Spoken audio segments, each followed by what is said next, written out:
दोस्तों एक बार फिर से आपके अपने YouTube चैनल डीएलएड नॉलेज में स्वागत है। हम इस वीडियो में डीएलएड फर्स्ट सेमेस्टर के द्वितीय प्रश्न पत्र शिक्षण अधिगम के सिद्धांत के पार्ट 2 लेकर आए हुए हैं, जिसमें 50 क्वेश्चन है जो परीक्षा के दृष्टिकोण से बहुत ही आवश्यक है। चलिए चलते हैं पहले क्वेश्चन की तरफ। हमारा पहला क्वेश्चन है कि सीखने में जब समस्या का समाधान अचानक आ जाता है तो वह सिद्धांत कहलाता है, तो वह सूझ का सिद्धांत कहलाता है। ऑप्शन नंबर अ सही हो जाएगा। ठीक है, आगे बढ़ते हैं। आगे का क्वेश्चन है कि सूचना का स्रोत नहीं है। इसमें सूचना का स्रोत कौन सा नहीं है, तो इसका जो सही ऑप्शन हो जाएगा वह कंप्यूटर का हार्डवेयर, बाकी तो सब क्या है, सूचना का स्रोत है। आगे बढ़ते हैं कि शिक्षण का उद्देश्य नहीं है। शिक्षण का उद्देश्य क्या नहीं है इसमें, तो ऑप्शन नंबर 100 प्रचारात्मक है, जो शिक्षा का उद्देश्य नहीं है। आगे बढ़ते हैं कि सीखने के अंतर्गत अभ्यास का नियम दिया है। किसने दिया है, इसका जो सही जवाब हो जाएगा ऑप्शन नंबर अ थार्नडाइक ने दिया है। आगे बढ़ते हैं। किंडरगार्टन प्रणाली शिक्षण के किस सिद्धांत पर आधारित है। शिक्षण के किस सिद्धांत पर आधारित है, तो इसका जो सही जवाब हो जाएगा वह रुचि पर आधारित है। आगे बढ़ते हैं कि प्रभावशाली संप्रेषण में भागीदारी होती है, तो किनकी भागीदारी होती है, तो इसमें जो सही जवाब हो जाएगा ऑप्शन नंबर और शिक्षक और शिक्षार्थी दोनों लोग का। ठीक है, आगे बढ़ते हैं कि शिक्षा के त्रिमुखी प्रक्रिया माना गया है, इसकी केंद्र बिंदु संख्या होती है, तो उत्तर हो जाएगा इसका ऑप्शन नंबर 103। आगे बढ़ते हैं कि शिक्षण सूत्रों के प्रयोगों से शिक्षण प्रक्रिया में निम्नलिखित लाभ होता है। क्या लाभ होता है, तो इसका जो सही जवाब हो जाएगा ऑप्शन नंबर 2 शिक्षण गुणवत्ता में वृद्धि, सुचारू रूप से शिक्षण और पथ प्रदर्शन में सहायक। सभी ऑप्शन सही, इसलिए ऑप्शन नंबर 2 सही हो जाएगा। आगे बढ़ते हैं। बालक प्रश्न पूछने के बजाय, यह कथन है, प्रश्न पूछे जाने से अधिक सीखते हैं। इसका जो सही जवाब हो जाएगा ऑप्शन नंबर 100 रूसों का।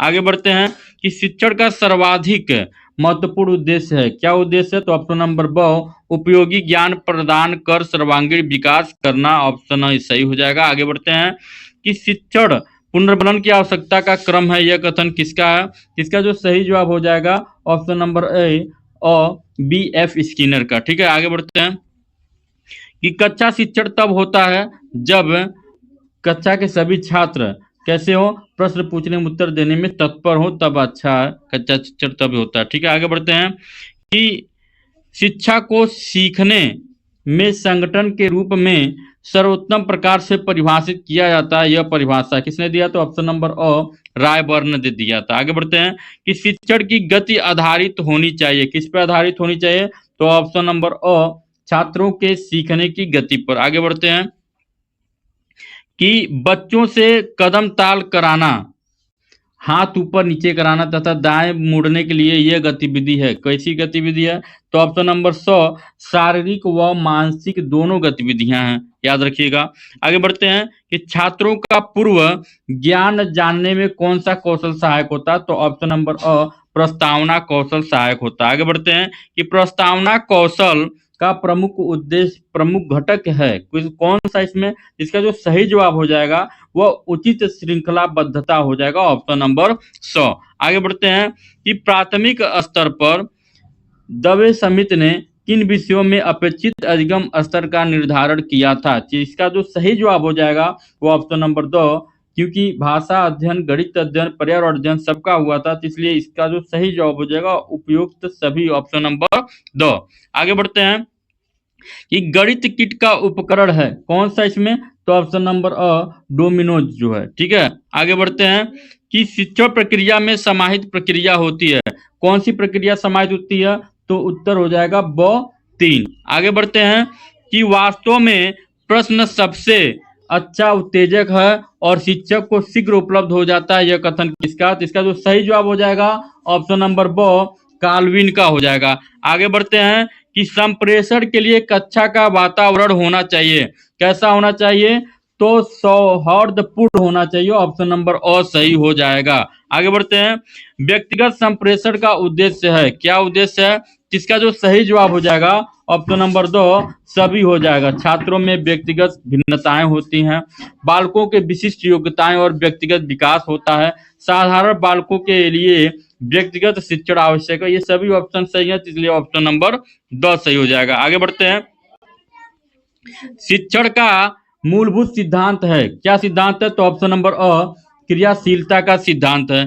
आगे बढ़ते हैं कि निम्नलिखित में से कौन सा शिक्षण सूत्र गेस्टलॉर्ट मनोवैज्ञानिक पर आधारित है, जिसका जो सही जवाब हो जाएगा ऑप्शन नंबर 100 पूर्ण से अंश की ओर। आगे बढ़ते हैं, पूर्ण से अंश की ओर का शिक्षण सूत्र आधारित है, किस पर आधारित है? तो ऑप्शन नंबर अ गेस्टलॉर्ट मनोविज्ञान पर आधारित है। आगे बढ़ते हैं कि तर्कात्मक क्रम से शिक्षण कराने से अस्थायी एवं ठोस होता है, जिसका जो सही जवाब हो जाएगा ऑप्शन नंबर अ अधिगम होता है। क्या होता है? अधिगम। आगे बढ़ते हैं, सुकराती विधि कहते हैं, किसे कहते हैं? तो इसका जो सही जवाब हो जाएगा वह प्रश्नोत्तर विधि को सुकराती विधि का, सुकरात ने इसका खोज किया था। आगे बढ़ते हैं, संप्रेषण नहीं है, कौन सा संप्रेषण नहीं? तो इसका जो सही जवाब हो जाएगा भाषण देना। ठीक है, संप्रेषण नहीं है। आगे बढ़ते हैं कि क्रियात्मक शिक्षण विधि क्या है इसमें? इसका जो सही जवाब हो जाएगा ऑप्शन नंबर ब छात्र का अपनी स्वयं क्रिया द्वारा ज्ञान करना। ठीक है, आगे बढ़ते हैं कि कहानी कहने में क्रमबद्ध घटनाओं को वर्णन पर ध्यान रखा जाता है, यह किस प्रकार की शिक्षण प्रविधि है? इसका जो सही जवाब हो जाएगा ऑप्शन नंबर 100 विवरण प्रविधि है। आगे बढ़ते हैं, बाल केंद्रित शिक्षा का उद्देश्य है, क्या उद्देश्य है? जिसका जो सही जवाब हो जाएगा वह 100 हो जाए बालकों का सर्वांगीण विकास। आगे बढ़ते हैं कि बचाव निदान का उच्चतम स्तर है, यह कथन किसका? इसका जो सही जवाब हो जाएगा ऑप्शन नंबर ब नन का। आगे बढ़ते हैं, उपचारात्मक शिक्षण का प्रमुख कार्य क्या है? इसका जो सही जवाब हो जाएगा ऑप्शन नंबर ब दोषपूर्ण अध्ययन एवं अध्यापन के प्रभाव को दूर करना। आगे बढ़ते हैं, शिक्षण का सामान्य सिद्धांत नहीं है, क्या नहीं है? तो ऑप्शन नंबर 2 परिणाम का सिद्धांत। आगे बढ़ते हैं कि छात्र की सर्वदा स्थूल वस्तुओं तथा तथ्यों से होनी चाहिए, शब्दों परिभाषाओं तथा नियमों से नहीं, यह कथन किसका? यह परिभाषा किसका? जिसका जो सही जवाब हो जाएगा ऑप्शन नंबर 2 हर्बर्ट स्पेंसर की। ठीक है, आगे बढ़ते हैं, प्रयोग प्रदर्शन विधि सर्वाधिक उपयोगी है कि? तो विज्ञान शिक्षण में सर्वाधिक उपयोगी ऑप्शन नंबर अ। आगे बढ़ते हैं, सूक्ष्म अवलोकन व निरीक्षण शक्ति के विकास में सहायक शिक्षण प्रविधि है, जिसका जो सही जवाब हो जाएगा ऑप्शन नंबर ब प्रश्नोत्तर विधि। आगे बढ़ते हैं कि छात्रों के पूर्व ज्ञान की जानकारी लेने हेतु प्रयुक्त शिक्षण कौशल है, तो कौन है? तो प्रस्तावना कौशल है। ठीक है, आगे बढ़ते हैं, शिक्षण अधिगम हेतु दिया गया उद्दीपन मार्गदर्शन दिशा बोध और प्रोत्साहन है, क्या है? तो ऑप्शन नंबर ब एंडरसन का। ठीक है, आगे बढ़ते हैं, प्राचीन काल शिक्षण विधियां थी, कैसी थी? तो ब शिक्षक केंद्रित थी। ठीक है, आगे बढ़ते हैं कि शिक्षण करते समय ध्यान रखना चाहिए, क्या ध्यान रखना चाहिए? तो बच्चों की रुचि व मानसिक स्तर का ख्याल रखकर पढ़ाना चाहिए। आगे बढ़ते हैं कि शिक्षण को सुव्यवस्थित व प्रभावपूर्ण बनाने का माध्यम क्या है? तो शिक्षण विधियां ही है, ऑप्शन नंबर अ। आगे बढ़ते हैं कि शिक्षण विधियां आधारित होती हैं, किस पे आधारित होती हैं? तो ऑप्शन नंबर 2 शिक्षण सूत्रों पे आधारित होती हैं। आगे बढ़ते हैं कि किंडरगार्टन शब्द शिक्षण पद्धति के जन्मदाता है, कौन है? तो ऑप्शन नंबर अ फ्रावेल है। आगे बढ़ते हैं कि निम्नलिखित में से उपयुक्त शिक्षण सूत्र है, कौन है? तो ऑप्शन नंबर 100 मूर्त से अमूर्त की ओर सही जवाब हो जाएगा। आगे बढ़ते हैं, प्रयोग प्रदर्शन विधि का गुण है, क्या है? तो ऑप्शन नंबर 2 उपयुक्त भी। ये सभी जो हैं ये प्रयोग प्रदर्शन विधि के गुण है। आगे बढ़ते हैं कि पर्यटन सर्वाधिक सहायक है, किसमें सहायक है? तो ऑप्शन नंबर 100 भूगोल शिक्षण में पर्यटन सर्वाधिक सहायक होता है। आगे बढ़ते हैं कि खेल पे आधारित शिक्षण विधि है, कैसी विधि है? तो ऑप्शन नंबर अ किंडरगार्टन विधि है। आगे बढ़ते हैं कि शिक्षण का सूत्र नहीं है, क्या नहीं इसमें? तो ऑप्शन नंबर 2 प्रेरणा का सिद्धांत। आज का क्वेश्चन यहीं पे समाप्त होता है, मिलते हैं अगले वीडियो में, तब तक के लिए नमस्कार, जय हिंद।